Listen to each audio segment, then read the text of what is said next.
Halo sahabat ekonomi, ketemu lagi dengan Kak Iwan. Dalam video kali ini Kakak akan membahas tentang elastisitas harga. Nah, teman-teman pernah dengar kan tentang elastisitas? Biasanya dalam ilmu fisika ya. Nah, dalam ilmu ekonomi sendiri ada elastisitas ya. Nah, masalahnya elastisitas di ekonomi yang dibahas adalah kepekaan ya. Kepekaan apa? Kepekaan perubahan jumlah barang yang diminta atau ditawarkan terhadap harga. Nah, kita bahas satu-satu ya pengertiannya. Nah, pengertian dari elastisitas adalah seberapa besar ya perubahan jumlah barang yang diminta atau yang ditawarkan terhadap beberapa faktor. Nah, beberapa faktor ini ada tiga nih ya. Nah, yang pertama adalah faktor harga itu sendiri ya. Nah, itu biasanya akan menghasilkan dengan elastisitas harga atau disebut dengan elastisitas harga. Nah, faktor yang kedua adalah harga barang lain, yaitu akan menghasilkan dengan elastisitas silang atau kita sebut dengan elastisitas silang. Nah, faktor yang ketiga yaitu faktor pendapatan ya. Nah, ini kita sebut dengan elastisitas pendapatan. Nah, kali ini kita akan membahas elastisitas harga dulu ya. Nah, elastisitas harga permintaan dan penawaran ya, itu adalah besarnya perubahan permintaan akibat perubahan harga itu sendiri ya. Jadi, elastisitas harga permintaan adalah besarnya perubahan permintaan akibat pengaruh perubahan harga itu sendiri. Yang kedua adalah elastisitas harga penawaran, yaitu besarnya perubahan penawaran akibat pengaruhnya perubahan harga itu sendiri. Nah, teman-teman masih ingat ini rumus elastisitas kan? Nah, rumus elastisitas ini bisa dilambangkan dengan seperti ini ya, delta Q per delta P kali P1 per Q1 atau persentase ya, delta Q per prosentase delta P atau Q aksen. Nah, Q aksen ini adalah turunan ya. Jadi Q aksen ini adalah turunan kali P1 per Q1. Nah, selanjutnya elastisitas permintaan atau penawaran ini ya, ini dilambangkan dengan ED atau ES ya. Nah, delta Q ini adalah selisih ya, selisih dari Q2 dikurangin Q1, kalau delta P selisih P2 dikurangin P1, P1 adalah harga awal dan Q1 adalah jumlah awal. Kemudian persentase delta Q yaitu persentase perubahan jumlah barang yang diminta atau ditawarkan. Nah, persentase delta P adalah persentase perubahan harga barang yang diminta atau ditawarkan. Nah, untuk yang Q1-nya adalah turunan pertama fungsi permintaan atau penawaran. Nah, teman-teman, kita akan membahas tentang koefisien elastisitas ya.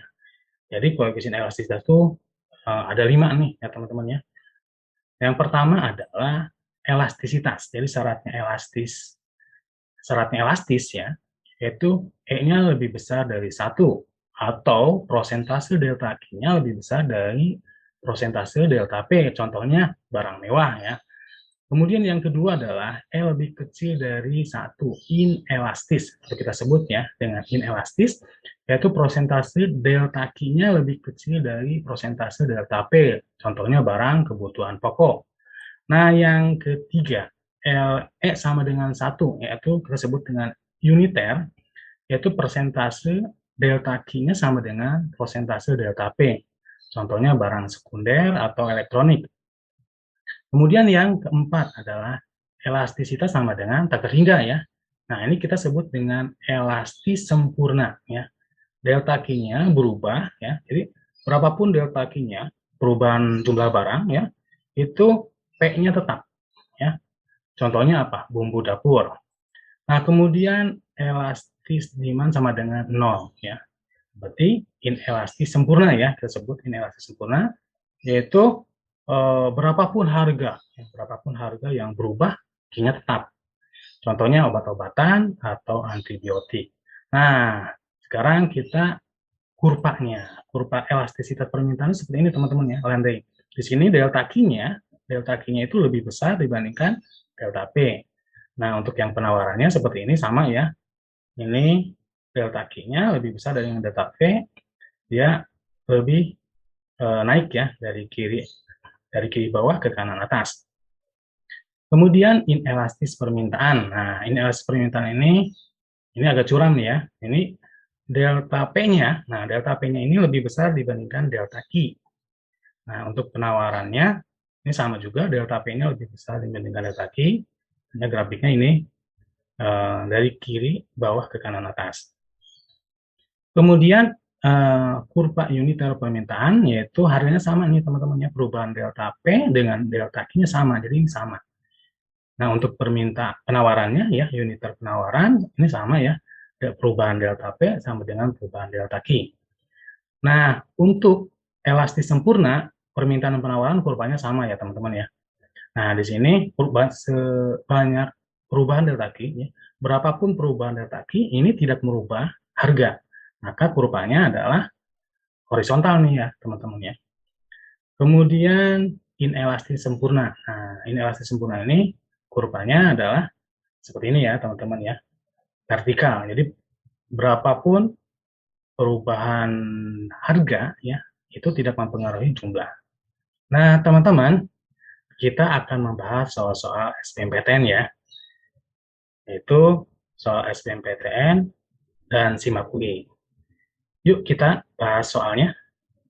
Nah, sahabat ekonomi, kita masuk ke pembahasan soal SIMAK UI 2009, kode 957. Nah, ketika harga naik Rp100 per satuan menjadi 110 per satuan, permintaan atas barang tersebut turun dari 500 unit menjadi 450 unit. Koefisien elastisitas atas permintaan barang tersebut dalam nilai absolut adalah berapa? Nah, di sini, sahabat ekonomi, jadi yang diketahuinya adalah P1 sama dengan 100, P2 sama dengan 110, Q1 sama dengan 500, Q2 sama dengan 450. Nah, di sini yang ditanyanya adalah koefisien elastisitas atas permintaan barang tersebut dalam nilai absolut nih. Nah, teman-teman yang harus diperhatikan di sini adalah nilai absolut ya. Nilai absolut itu adalah sama dengan nilai mutlak ya. Nah, kita jawab nih teman-teman ya. Jadi di sini kita menggunakan rumus elastisitas di mana delta Q per delta P kali P1 per Q1. Nah, P1 dan Q1 udah tamu ya. Udah ketahuan yaitu yang ini. Q1-nya juga sudah dapat. Nah, kita mencari delta Q. Nah, delta Q ini sama dengan rumusnya adalah Q2 dikurangin Q1 ya. Berarti Q2-nya adalah 450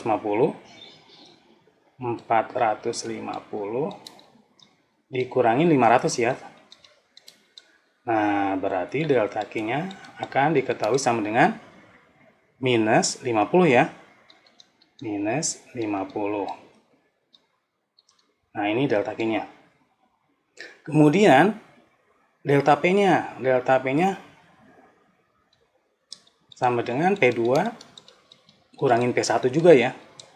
Berarti P2-nya berapa di sini? P2-nya adalah 110 ya. Dikurangin 100 ya. Berarti delta P sama dengan 110 dikurangin 100. Maka delta P-nya diketahui adalah berapa teman-teman? 10 ya. Nah, sudah dimasukin ke rumus ini. Menjadi seperti ini teman-teman ya. Min 50, delta P-nya 10, P1-nya adalah 100, Q1-nya adalah 500. Nah, hasilnya adalah minus 1 ya. Nah, karena di sini ditanya dalam nilai absolut itu adalah tandanya seperti ini ya teman-teman ya. Sama dengan nilai tanda pagar. Maka min 1 harga mutlaknya adalah 1. Nah, akhirnya kita diketahui nih teman-teman ya. Jadi jawabannya sudah dapat. Yaitu yang A ya teman-teman ya. Yaitu 1,0. 1,0 itu sama dengan 1 ya. Ini sama dengan 1. Nah, kita kembali ke bahas soal yang kedua nih ya. Fungsi permintaan udang dapat dirumuskan sebagai Q sama dengan 100 min 2 per 3P. Harga rata-rata udang adalah 30 satuan uang. besarnya elastisitas permintaan udang terhadap harga udang adalah berapa. Di sini soal SPMB tahun 2004 ya, kode 460. Nah, di sini diketahuinya adalah Q ya, fungsi Q 100 min 2/3 P min, nah ini P-nya P rata-rata ya, karena di sini harga rata-rata. Nah, berarti di sini P rata-rata bisa digambarkan ya, dilambangkan dengan huruf P strip di atas. Nah, kita yang ditanyanya adalah besarnya elastisitas permintaan udang ya. Nah, untuk mengerjakan ini, kalau ada fungsi seperti ini berarti menggunakan rumus turunan ya teman-teman ya. P rata-rata sama dengan 30, berarti boleh dong dilambangkan P per Q ya. P rata-rata sama dengan P dibagi Q sama dengan 30. Nah, jika P-nya sama dengan 1, ya, Q-nya sama dengan 1, maka P-nya sama dengan 30 ya. Berarti ini Q-nya sama dengan 1. 1 kali 30 berarti P1-nya dapat nih. Kemudian jika Q2 ya, Q2 sama dengan 2, maka P-nya berapa teman-teman? Ada yang tahu nggak? 60 ya. Maka P2-nya 60. Nah, selanjutnya fungsi Q ini, fungsi permintaan ya, kita turunkan nih. Karena yang agar lebih mudah ya. Nah, turunannya adalah min 2/3 ya dari sini ya. Min 2/3. Turunannya, jadi udah dapat nih. Maka kita menggunakan rumus fungsi elastisitas ya. Nah, elastisitasnya adalah turunan pertama ya, P1 per Q1. Nah, kita masukkan saja min 2/3. P1-nya adalah 30 yang ini. Ya. Kemudian di sini Q1-nya adalah yang ini ya. Sama dengan 1. Ini coret-coret nih teman-teman ya. Jadi dapatnya 10 ya. 10 kali min 2 berarti min 20. Nah, ini teman-teman, kalau min ini sebenarnya adalah hubungan P dan Q dalam hukum permintaan ya. Jadi minus ini sebenarnya bisa diabaikan. Nah, karena negatif ini merupakan hubungan P dan Q dalam hukum permintaan ya. Maka jawabannya adalah elastis demand-nya sama dengan 20. Berarti jawabannya adalah yang E ya. Demikian pembahasan dari Kang Iwan. Sampai jumpa di video berikutnya, yaitu di elastisitas silang. Sampai jumpa.